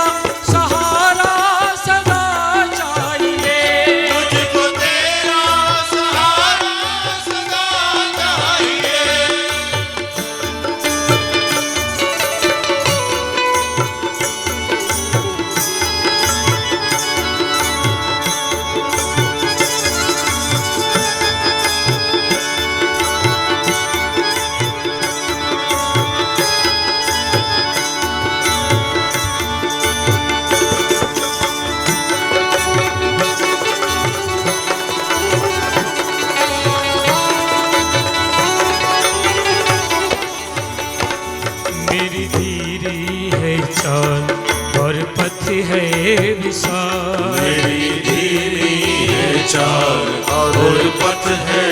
हर कदम पर मुसीबत है, अब तू संभाल। हर कदम पर मुसीबत है, अब तू संभाल। पैर मेरे थके हैं, चले ना चले। पैर मेरे थके हैं, चले ना चले। मेरे दिल में इशारा तेरा चाहिए। इशारा तेरा चाहिए। आसरा इस जहां का मिले ना मिले। आसरा इस जहां का मिले ना मिले। आसरा इस जहां का मिले ना मिले। आसरा इस जहां का मिले ना मिले। मुझको तेरा सहारा सदा चाहिए। तेरा सहारा सदा चाहिए। मुझको तेरा सहारा सदा चाहिए। मुझको तेरा सहारा सदा चाहिए। ભગવદ્ ગીતાની અંદર પ્રારંભે આપણે જોઈએ તો અર્જુન બહુ રડે છે, પરંતુ એક વખતે ભૂલમાં એવું બોલ્યો નથી કે મારે તમે નથી જોતા, તમે મને આમાં ધરાર લગાડો છો. મુજકો તેરા સહારા સદા ચાહીએ. 3 કરોડ ગોપોની સેના છે, નારાયણી સેના, એનો ત્યાગ કરી શક્યો અર્જુન. એની અંદર એવું નહીં કે એને ખબર નથી પડતી કે આ 3 કરોડ ગોપોની નારાયણી સેના શું મદદ કરી શકે, કારણ કે 7 અક્ષવિણી જ હતી. પરંતુ અર્જુન કહે છે પરિસ્થિતિ ગમે તેવી આવે, યહાં બદલે હૈ માલી વહી બાગ હૈ. અમારા જેવા પ્રભુ તમારે ઘણાય ભક્તો છે, પરંતુ અમારા માટે થઈને તો તમે એક જ છો. મારા નાથ, ક્યારેક અનુરાગ, ક્યારેક વૈરાગ, જીવનની પરિસ્થિતિઓ બદલતી રહે, પરંતુ મારા હૃદયની અંદર મને તમારો જે ઉજાસ છે, मेरे दिल में उजाला तेरा चाहिए. આ દ્રઢ ભગવદ આશ્રય જ છે. જે માટી પગા જ હતા પાંડવો, મારે વારે વારે આ ચીજ કહેવાની. માધવ, તમે પેલાને મહાભારતને જોઈ લો, એવા બધા કંઈ નહીં એમ સાધુ સંતો જેવા હતા પાંડવો. મારા તમારા જેવા માણસો જ હતા. એની અંદર પણ ઈચ્છાઓ, એ કામ, ક્રોધ, લોભ, મોહ, બધા અપલખણ બધું જ દેખાશે તમને પાંડવોમાં. પણ જરૂર પડે ત્યારે નિર્ણય કરવામાં ભૂલો નથી કરી. એ હંમેશા ભગવાનની સાઈડમાં રહ્યા છે કે હું નબળો છું, એ મારી પોતાની પેલી છે, પરંતુ ઈશ્વર તો સર્વસમર્થ છે ને, હું એની સાઈડમાં રહું. અને ઈશ્વર મારીને તમારી પાસે જો માંગતો હોય તો ખાલી આટલું જ માંગે છે, તું મને તારી સાઈડમાં એટલીસ્ટ પસંદ તો કર, બાકીનું બધું હું કરીશ. ભગવાન કહે છે તું મને ખાલી મારી સામું જો કે હું આની સાઈડમાં છું. તારું આકર્ષણ નારાયણી સેના તરફ નહીં હોવું જોઈએ. તું ખાલી મારી સામું એકવાર જો, પછી જો તો હું તારી ભેગો થાઉં, પછી હું શું કરું છું. આ વ્યાસજીએ મારી તમારી સામે આ વાર્તા રાખી છે. એનો મતલબ છે પરમાત્મા પ્રેમની સાઈડ લે છે. ભણેલાઓને જ મળતા હોય તો એ શબરીનો વારો ના આવે, જુવાનિયાઓને જ મળતા હોય તો એ શબરીનો વારો ના આવે, રૂપાળાઓને મળતા હોય ભગવાન, એના સિવાય કોઈ ન મળતા હોય, શબરીનો વારો ન આવે, પૈસાદારને મળતા હોય, શબરીનો વારો ન આવે, મોટા મહેલમાં જ જતા હોય, શબરીનો વારો ન આવે. તમે જુઓ, કંઈ એક કઈ રીતે શબરીનો વારો ના આવે. શબરી મૈયાની પાસે પરમાત્મા શ્રી હરિ સ્વયં પધાર્યા છે. મને ને તમને બતાવે છે, જુઓ પ્રેમની પ્રતિષ્ઠા છે. સબસે ઊંચી પ્રેમ સગાઈ. સુરદાસજી કહે છે સકલ સિદ્ધાંતોનો સાર હોય તો એ પરમાત્માનો પ્રેમ છે. સુપ્રીમ કોર્ટનો જજ હોય ને ભગવાન, એ ઘરે આવે ને ત્યારે છોકરો એમ કે ને, દાદા તુમ ઘોડા બનો, હમ તુમ પે સવારી કરેંગે. તો સુપ્રીમ કોર્ટનો જજ એ ઘોડો થાય. એનો છોકરો ખાલી એ બિઝી હોય ને કંઈક કામ કરે તો કે હમણાં ઉભો રહે, હું બિઝી છું, પછી વાત કાલ કહેજે. બહુ ઉતાવળ હોય તો અત્યારે બોલ, નહીં તો કાલ. છોકરાને એમ કહી દેશે, પણ છોકરાને ગમે એવા દાદા બિઝી હશે, એ કહેશે કાંઈ વાંધો નહીં, આ જાઓ બેટા. 10 મિનિટ ઘોડો થાય. સુપ્રીમ કોર્ટનો જજ, એ સુપ્રીમ કોર્ટનો જજ એ જ ગોવર્ધન, અને ઓલું ટેણિયું એ જ કૃષ્ણ કનૈયો. ઉપાડી લે આખાને. ઉપાડ્યો તો આમ જ. બાકી એવડા છોકરામાં થોડું કંઈ ફિઝિકલી થોડી એવડી ત્રેવડ હોય, પણ એવડો મોટો જજ એ જ પહાડ, અને એ ઊંચો થાય. પેલો કેમ કરે? પરમાત્મા પ્રેમને વશ છે. તો આપણે ભગવાનથી આગળ નહીં વધી જવાનું. આપણી ચર્ચા એ ચાલે છે, પ્રથમ રામ ભેટી કઈ અંબાના મનમાં જે સંકોચ છે, આ છે તે છે, એ પેલું છે કે આ પ્રેમે મને માર નાખી, મને જગત કલંક આપે. કોઈ દિવસ પ્રેમી દુનિયાની સામે જોવે જ નહીં. દુનિયા મારા વિશે શું બોલે છે એવું જોતો હોય, કોઈ દિવસે પ્રેમી જ ના કહેવાય. એનું ધ્યાન માત્ર પ્રિયતમ ઉપર હોય. પરંતુ કૈકેયી પણ જેમ ભરત નથી જોઈ શકતો રામ ભગવાનને આ વનના વેશમાં, વનવાસીના વેશમાં ભરત નથી જોઈ શકતો, કૌશલ્યાજી નથી જોઈ શકતા, એમ કૈકેયી નથી જોઈ શકતા. પણ રામની આજ્ઞાના હિસાબે મારે આ કામ કરવું પડ્યું. સંકોચ એનો છે. અને રામ ભગવાન સૌથી પહેલા કૈકેયી અંબા પાસે જઈને ભેટે છે. એનો અર્થ જ એ છે, માં ભૂલ નહીં, મેં કીધું તું એટલે ત્યાં કર્યું છે, તું શું કામ ચિંતા કરે છે? પ્રેમી છે. પછી તો સુમિત્રાના ખોડામાં જઈને બેઠા છે. ગહીપદ લગે સુમિત્રા અંકા, અંક ગોદ, સુમિત્રાજીની ગોદમાં પ્રભુ બેઠા છે. જાણે કે ઈશારો કરે છે, માં તને તો ખબર છે ને, હું સર્વત્ર છું, સર્વદા છું, એટલે તું જ્યારે અનુભવ કરવા માંગશે હું તારા ગોદમાં જ મળીશ. એટલે રામજીને વિદાય દેવા પણ સુમિત્રાજી નથી આવ્યા. રઘુનાથજી પણ સુમિત્રાજીને પગે લાગીને ત્યાં વિદાય લેવા નથી ગયા, કારણ કે એને ખબર છે યત સ્યાત સર્વત્ર સર્વદા હરિવ્યાપક સર્વત્ર સમાના. પરમાત્માનું આવવા જવાનું થતું જ નથી. અને ભગવાન શ્રી હરિ એ પછી કૌશલ્યાંબા, જેની અંદર પુત્ર ભાવ અને બ્રહ્મ ભાવ બંનેનું મિશ્રણ છે, એની પાસે પણ જાય છે. ત્યાં પણ વંદના કરે છે. પછી તો નિર્ણય કરવામાં આવ્યો, બીજા બધા લોકો તળેટી ઉપર રહેશે, પરમાત્મા શ્રી હરિ કામદગીરી ઉપર પધાર્યા છે. અને પરમાત્મા શ્રી હરિની સાથે સાથે વશિષ્ઠ વામદેવાદી ઋષિઓને એ બધા છે. અને પછી ત્યાં શ્રી જાનકીજી પધાર્યા છે. ત્રણેય સાસુઓને પગે લાગે છે. અને એ બધી સાસુઓને જ્યાં વિધવાના વેશમાં જોયા, જાનકીજીના હૃદય ઉપર પણ જાણે વજ્રે કોઈ વજ્રથી પ્રહાર કર્યો. વશિષ્ઠજીએ સમય સમાન અનેક સમય હતો એ પ્રમાણેના અનેક ઇતિહાસો કહ્યા. જગતની માયિક ગતિનું વર્ણન કરે છે વશિષ્ઠજી મહારાજ. અને એ પછી ધીરે કરીને ગુરુદેવ સમાચાર આપે છે, રામ અવધેશ એ સ્વર્ગ પધાર્યા છે. કારણ પોતે છે જાણીને રઘુનાથજીના હૃદયની ઉપર જે ઘા થયો છે. જો કે એમને ખબર હતી કે હું મારા બાપને પાછા જોઈ નહીં શકું. ઘણી વખત ખબર પડી પણ જતી હોય છે. જે જવાનો છે એને પોતાને પણ ખબર હોય છે. મેં એવું સાંભળ્યું છે, કોઈ બાપે દીકરાને કહ્યું હોય કે આપણે ફરીથી નહીં મળીએ. દીકરો કે તો હું તમારી પાસેથી દૂર જાઉં નહીં. કીધું તો પણ તું અહીંયા નહીં હોય, તું ડેલી ઊભો હોઈશ અને હું જતો રહીશ. હવે ફરીથી આપણે મળશું નહીં, એ પાક્કું. ઘણી વખત ઘણા લોકોને આવી રીતની ખબર પડી જતી હોય છે. રઘુનાથજીને પણ એવું લાગ્યું હતું, હું આમને ફરીથી કદાચ નહીં જોઉં.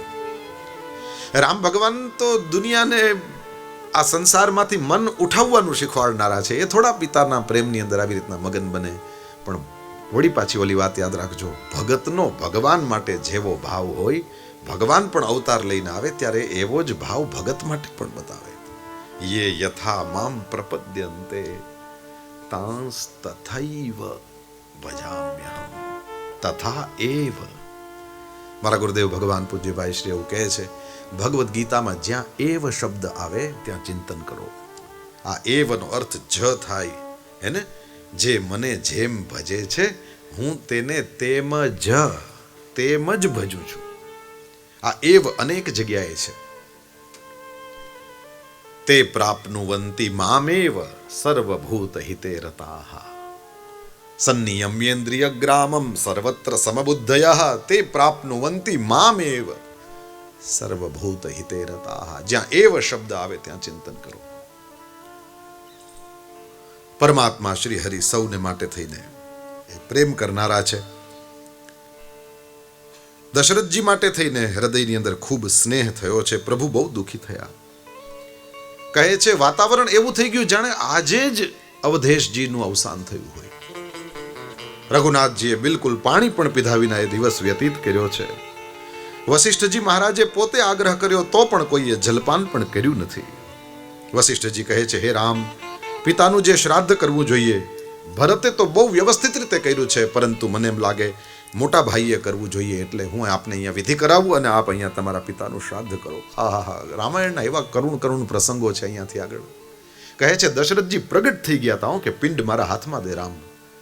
અને ત્યારે વશિષ્ઠજીને પૂછે છે, રઘુનાથજી જુઓ મર્યાદા, પિતા પ્રગટ થઈને સામે ઊભા છે, પિંડ ક્યાં મુકાય? વશિષ્ઠજી કહે છે, આપણા ધર્મશાસ્ત્રો એમ કહે છે કે દર્ભ ઉપર મુકાય.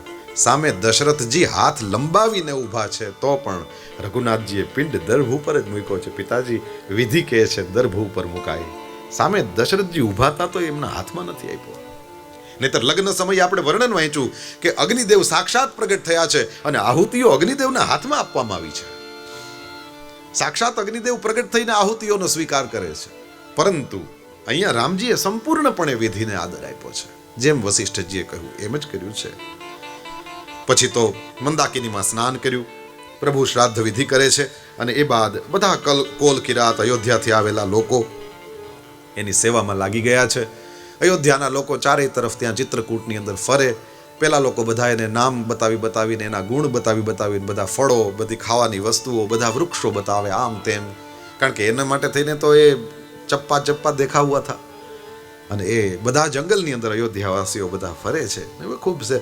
પેલા લોકો કંઈ આપે ખાવાનું કે કંઈ ફળો આપે કે પેલા તો અયોધ્યાવાસીઓને ત્યાં જે પ્રમાણે નિયમ હતો એ પ્રમાણે કંઈ આપવા જાય.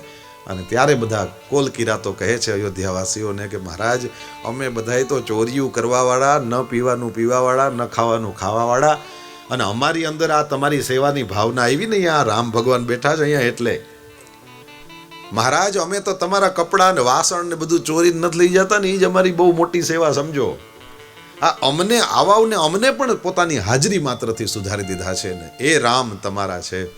તમને બધાને જોઈને અમે ખૂબ પ્રસન્ન થઈએ છીએ. અયોધ્યાવાસીઓ પ્રસન્ન છે, કોલકિરાતો પ્રસન્ન છે. અને રાત્રિના સમયે પેલી બાજુ ભરતજીની દશા જુઓ.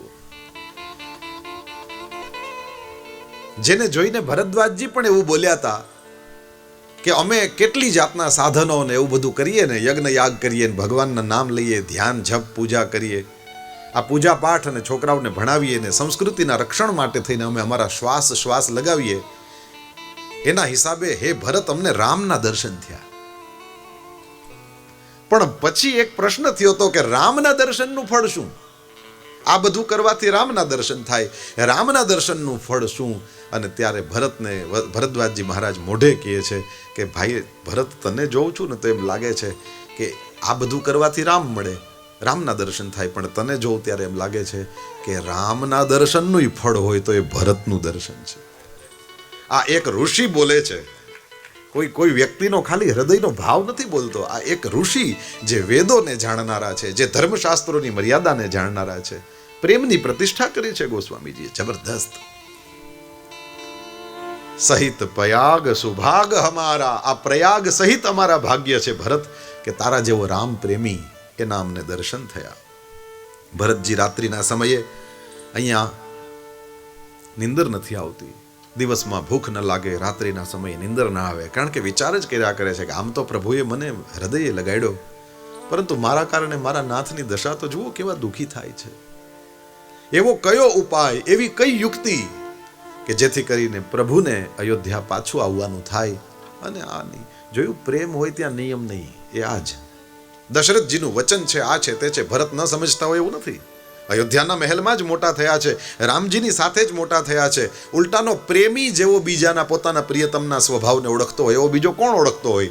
રામજીના સ્વભાવને પણ ભરત ઓળખે છે. છતાંય જુઓ, પ્રેમ સત્યની ઉપર સવાર થઈ જાય છે કે પ્રભુએ પાછું જ જવું જોઈએ. ભલે બાપાનું વચન હોય, ખોટા હોય તો એવા વચન ન મનાય. નથી જ બેઠા ને ગાદીએ, ભરતજી ક્યાં બેઠા? પણ આપણે એને માના વચનના ઉલ્લંઘન કરનારા, માની આજ્ઞાનું ઉલ્લંઘન કરવાવાળા તરીકે ભરતજીને ઓળખતા નથી. મહાન રામ પ્રેમી તરીકે આપણે ભરતને ઓળખીએ છીએ.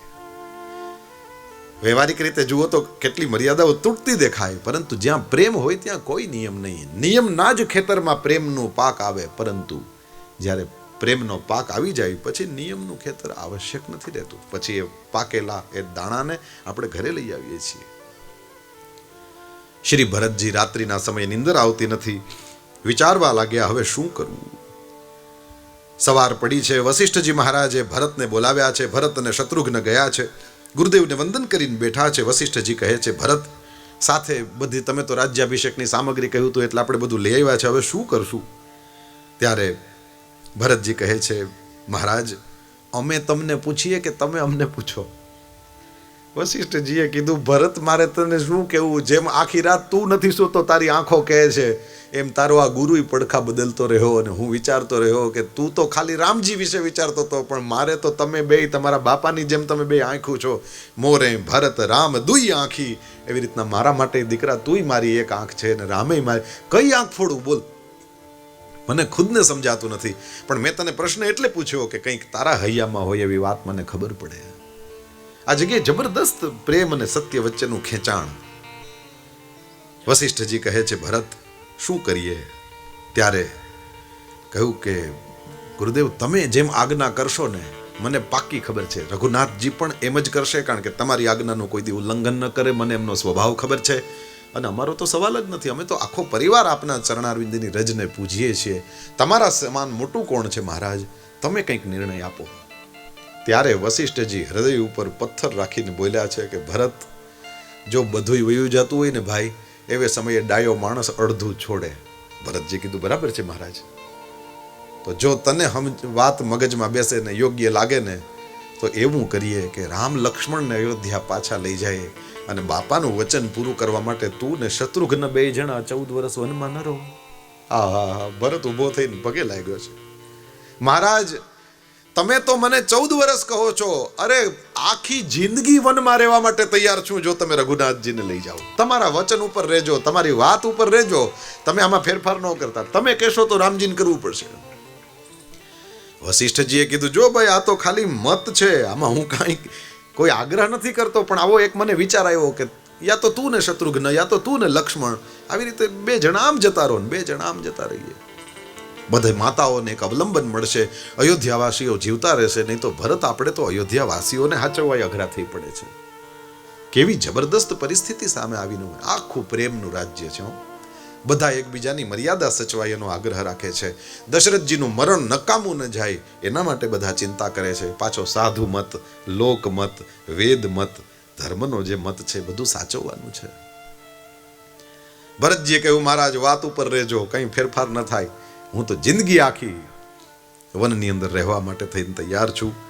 વશિષ્ઠજી પછી રઘુનાથજી પાસે જાય છે, ત્યાં બધા હાજર છે અને રામજીની સામે આ પ્રકારનો પ્રસ્તાવ રાખવામાં આવ્યો. ત્યારે રામ ભગવાન બહુ વિનયપૂર્વક પોતાની વાત રાખે છે કે હે ગુરુદેવ, બિલકુલ તમારી વાત સાચી છે કે પિતાજીની દ્રષ્ટિમાં ભરત અને રામ એક જ હતા, એટલે રામ વનમાં રહે કે ભરત એ એક જ કહેવાય. એવું તમે કહો છો એ આપણે એવો અર્થ કાઢ્યો કહેવાય.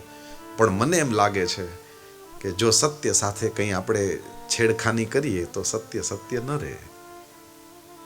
ક્યાંય એવી વાત નથી થઈ કે યા તો ભરત વનમાં જાય યા તો રામ જાય, એવું નથી. મારી માએ સ્પષ્ટ કહ્યું છે, 14 બરિસ રામ બનવાસી, મારું નામ બોલી છે માં.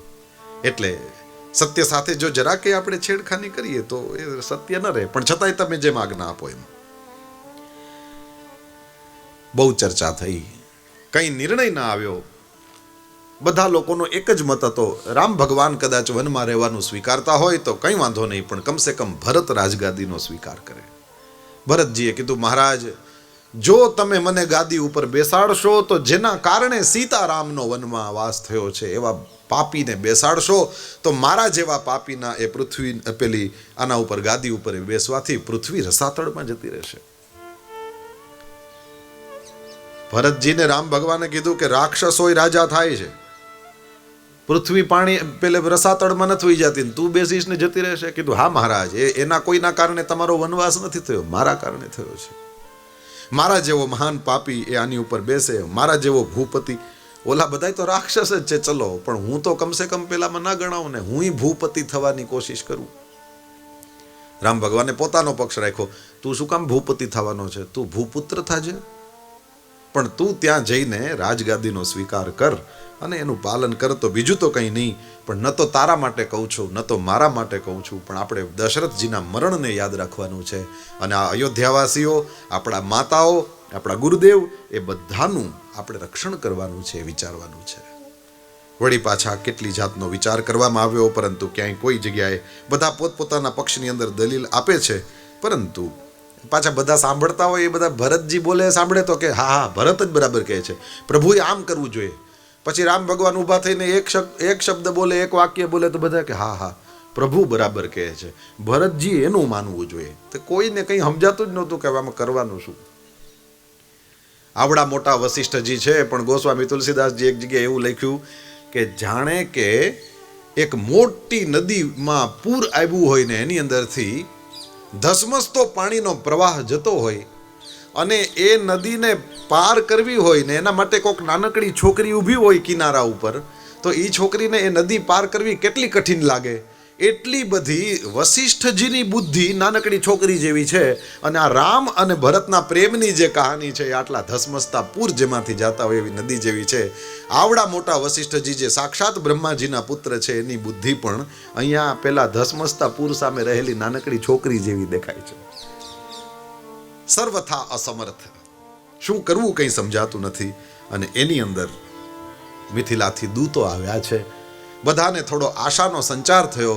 મિથિલાના દૂતોએ કહ્યું કે જ્યારે ખબર પડી કે રઘુનાથજીને આવી રીતના વનવાસની ચર્ચા થઈ છે, ભરતજીને રાજગાદીની વાત થઈ છે, ને એવે સમયે મિથિલેશ જનકે તરત જ ત્યાં પહોંચાડ્યા છે દૂતોને. અને એ લોકો અયોધ્યાની અંદરથી બધું સમાચાર મેળવી લીધા છે કે ભરતજી તો અયોધ્યાના સમાજને લઈને ચિત્રકૂટ જઈ રહ્યા છે. એટલે પછી જનકજી એ મિથિલાથી તરત જ અયોધ્યા ન જ ગયા અને સીધા અહીંયા ચિત્રકૂટ તરફ નીકળ્યા છે. આવી રહ્યા છે એ લોકો, અમને અહીંયા સમાચાર આપવા માટે થઈને મોકલ્યા છે. આવી રીતના વાત કરી છે. શ્રી મિથિલેશ જનક પધાર્યા છે. અને એવે સમયે અયોધ્યા અને મિથિલાનો સમાજ જાણે દૂધ અને સાકર ભેગા થયા એવી રીતના બધા એક સાથે મળ્યા. બધાના હૃદયની અંદર આશાનો સંચાર થયો. કારણ કે દશરથજી ભલે નથી, પણ જનકજી દશરથજીની જગ્યાએ જ છે. સુનૈનાજીને સાથે લઈને જનકજી ત્યાં પધાર્યા છે અયોધ્યા પેલા ચિત્રકૂટની અંદર. સૌથી પહેલા તો ગુરુદેવ વશિષ્ઠને વંદન કર્યા, વામદેવાદી બધા ઋષિમુનિઓને પ્રણામ કર્યા. શ્રી જનકજી બેઠા છે. પછી તો મિથિલેશે અવધેશના સ્વર્ગ ગમન માટે થઈને પેલા શોક વ્યક્ત કર્યો. અને એ બાદ દિવસ વીત્યો છે, રાત્રિનો સમય થયો છે. અને રાત્રિના સમયે મહારાણી સુનૈના જે જનકજીના પત્ની છે એ આજ્ઞા લઈ અને પછી કૌશલ્યા અંબાને મળવા માટે આવ્યા છે. સુમિત્રાજીએ સ્વાગત કર્યું છે. નમસ્કાર કરીને સુનૈનાજી બેઠા છે.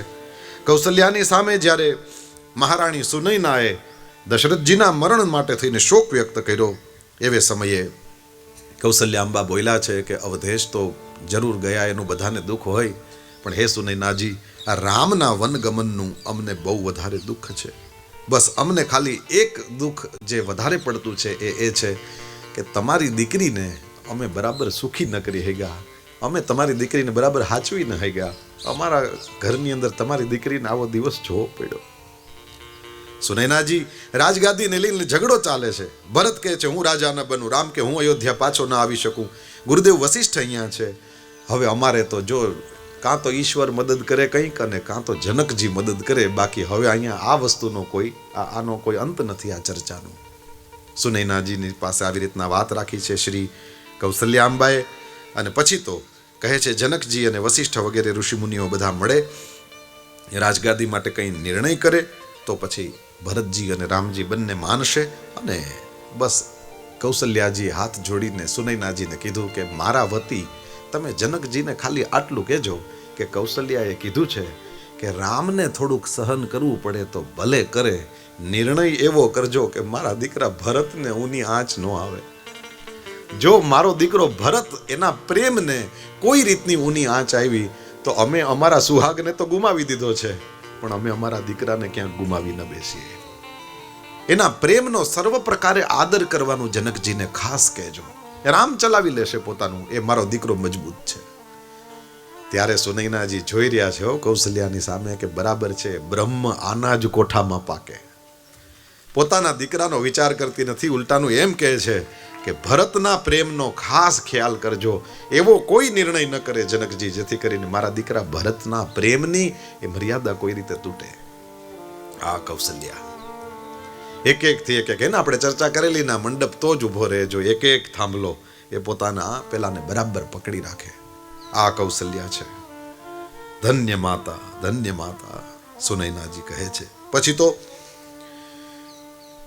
સુનૈનાજી જ્યારે જવા માટે થઈને તૈયાર થયા છે, કૌશલ્યાજીને કહે છે કે મહારાણી જો તમે આજ્ઞા આપો તો દીકરીને થોડીક વાર મારી પાસે લઈ જાઓ.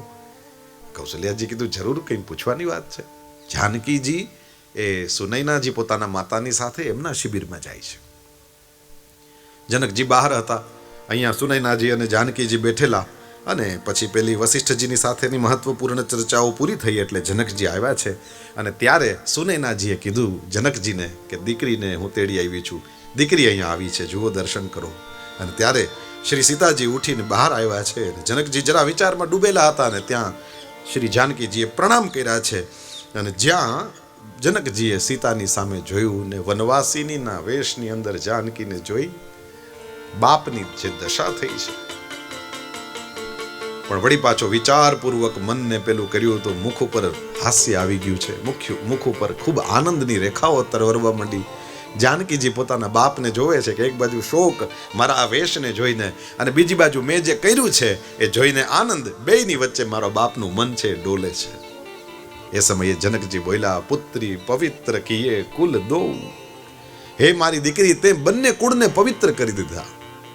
જ્યારે મને મિથિલામાં સમાચાર મળ્યા કે આ રીતના કૈકેયીએ વરદાન માંગ્યા છે, રામ ભગવાનને વનમાં જવાનો એ વખત આવ્યો છે, અને એવે સમયે સૌથી પહેલો મને જે વિચાર આવ્યો તો એ હતો કે મારી દીકરીએ શું નિર્ણય કર્યો હશે. કારણ કે જો રઘુનાથજી એ રઘુવંશના સૂર્ય છે, એ સૂર્યનારાયણ પોતે જ વનમાં જતા હોય તો એનો પ્રકાશ, એની પ્રભા, એણે શું નિર્ણય કર્યો હશે. દીકરા, મેં જ્યારે એવું સાંભળ્યું કે મારી દીકરી પણ વનવાસીનીના વેશને ધારણ કરીને બસ કેવલ સૌભાગ્યના શૃંગાર રાખ્યા છે, બાકી જાનકી પણ એ રઘુનાથજીની સાથે પાછળ પાછળ એ સૂર્યની પ્રકાશની જેમ ગઈ છે, ત્યારે દીકરી તારા બાપની બંડીની કશું તૂટવા માંડી હતી કે વાહ, મારી દીકરીએ મારું નામ ઉજળું કરી બતાવ્યું. જ્યાં તારા પતિ ત્યાં જ તું. મારી માતાઓ બહેનો, તમે તાળીઓ પાડો એનો મને આનંદ જ છે. એનો અર્થ એ થયો કે તમે વિચારને વધાવો છો, જાનકીની આ લીલાને વધાવો છો. આ જ વસ્તુ મગજમાં રાખજો, મારું એ સારું. કોઈ પણ હિસાબે ધ્યાન રાખવાનું, આપણા ઘરને આપણે સાચવે જ પાર. અને કોઈ વ્યક્તિ પોતાના ઘરને સાચવવા માંગે તો એમાં ખાલી આટલું જ કરવાનું હોય છે. ભાઈઓ પણ બહેનો પણ બધા માટે આ વસ્તુ સાચવવા ને સાંભળવા ને યાદ રાખવા જેવી છે. એટલું જ કે જો ઘરને બનાવી રાખવું હોય, તૂટવા ન દેવું હોય, તો એક જ વસ્તુ હોય છે, અને એ છે ગમે તેવા હોય ઘરના લોકોને સાથ આપો. ગમે તેવા હોય એકવાર સાથ આપો, પછી એની અંદર સુધારો કરવાની જે કંઈ કોશિશ આપણાથી થતી હોય પ્રેમથી કરવાની કોશિશ કરો, પણ એક વખત તો સાથ જ આપવો જોઈએ. તોડી નાખો તો કોઈ રસ્તો જ નહીં. અને એટલા માટે આ ચીજ પણ યાદ રાખવા જેવી છે, જે પ્રેમ કરતો હશે ખીજાશે ખરો, પણ તોડશે નહીં. જો તોડે ને તો સમજી લો કોઈ દિવસ પ્રેમ હતો જ નહીં. બાધે, મારે, કૂટે, ગમે તે થાય, ના બોલે, નારાજ થઈ જાય, પણ કાપે નહીં. જો કાપે ને તો સમજી લેજો આને કોઈ દી મનમાં હતું જ નહીં, સંબંધ જ નહોતો. પરમાત્મા શ્રી હરિ મને ને તમને એની લીલા દ્વારા આ બધું આપણી સામે થાય છે કરીને શીખવાડે છે. સપોર્ટ કરો, એકબીજાની સાથે ઊભા રહો. ઘર બને છે માત્ર સાથે ઊભા રહેવાથી. પછી આપણે કથાની શરૂઆતમાં જોયું એમ ક્યારેક તડકો હોય, ક્યારેક વાવડો વાય, હે ને, ક્યારેક કોઈ જગ્યાએ વરસાદ વરસે, ક્યારેક આમ બહારની પરિસ્થિતિઓ ભલે બદલે, અંદરથી તમારું હૃદય પ્રેમથી ભરેલું હશે તો એ બહારની પરિસ્થિતિઓથી પણ તમે બચી જશો. હવે તો પેલા ટ્યુબલેસ ટાયર આવે છે ને, તમે જોયું હશે, પંચર જ ના થાય, કારણ કે ટ્યુબ જ નથી, પંચર ક્યાં થાય? પણ એની અંદર લિક્વિડ છે, બરાબર ને, ફરે એટલે એની અંદર ક્યાંય પણ કાંટો ભોંકાય કે એવું કંઈ પણ થાય તો ઓલું લિક્વિડ છે ને એની અંદર ભૂરાઈ જાય, એટલે કાંઈ પેલું વાહન તમારું ઊભું ન રહે. અને એના બધા પ્રયોગો થાય ને પેલું લિક્વિડ છે બહુ સારી રીતે કામ કરે છે. એટલે હવે ટ્યુબલેસ ટાયર આવ્યા. એ કાંટો ભોંકાય ને એ પરિસ્થિતિનો કાંટો છે. પેલું ટાયર છે આપણી જિંદગી છે, અને પ્રેમ છે ને એ ઓલું લિક્વિડ છે. જરા કે ક્યાંય કોઈ જગ્યાએ કાંટો ભોંકાય તો ઓલું પ્રેમનું લિક્વિડ છે અંદર ભરાઈ જાય અને વ્હીલને એ અખંડ જ રાખે. એ તમારા વાહનને ઊભું ન રહેવા દે. જીવનની ગાડી ચાલતી હોય ચાલતી જ રહે. પ્રેમ જ છે જેના વડે આ થાય છે. કેટલી જબરદસ્ત પરિસ્થિતિઓ કુંતી માતાએ પોતાના જીવનમાં જોયેલી, કેટલી જબરદસ્ત પરિસ્થિતિઓ દ્રૌપદીએ, સીતાએ જોઈ છે, પરંતુ એ લોકો પ્રેમના હિસાબે એ પોતાના ઘરને બનાવી રાખ્યું. બહુ પ્રસન્ન થયા છે જનકજી. વાહ બેટા, તે જે નિર્ણય કર્યો છે, સાથ આપ્યો તે તારા ધણીને કે મહેલમાં તો હું તમારી ભેગી, પણ કદાચ વનમાં જવાનું હોય તોય હું તમારી ભેગી. આ જગત જનની છે, આને વનવાસ થયો નહોતો. કોઈએ કહ્યું નથી કે જાનકીએ પણ વનમાં જવું, પરંતુ ખુદે નિર્ણય કર્યો છે કે મારો ધણી જ્યાં હોય મારે ત્યાં જ રહેવાનું. અરે દશરથજીની પણ આજ્ઞાને એમણે કહી દીધું છે કે મારે તો આર્યપુત્ર સિવાય ક્યાંય બાદી જહાં લગી નાત, આવું બોલ્યા છે. મારા માટે આખી નાત નકામી. જો મારો ધણી જંગલની અંદર આવી રીતના કાંટા કાંકરાની અંદર ચાલતો હોય તો હું વનની અંદર પેલા મહેલની અંદર કેવી રીતે રહી શકું? આ સપોર્ટ છે જેના કારણે રામ રામ છે. આની પહેલાં પણ આપણે ચર્ચા કરી ગયા છીએ, ફરીથી યાદ કરો. કોઈ આ લક્ષ્મણ, ભરત, શત્રુઘ્ન, દશરથજી, કૌશલ્યાજી આ તે કોઈ જેવા તેવા નહોતા, પણ એ બધાએ રામને સપોર્ટ કર્યો એટલે રામ રામ થયા. એકલા એકલા જ ભગવાન ભગવાન નથી, એ એવી રીતે રહ્યા છે કે એની સાથે બધા લોકોએ સપોર્ટ કર્યો છે. પરમાત્મા શ્રી રઘુનાથજીના સાથ આપવા માટે, એનો સાથ આપવા માટે થઈને જાનકીજી ત્યાં પધાર્યા છે, તો એ કમ નથી.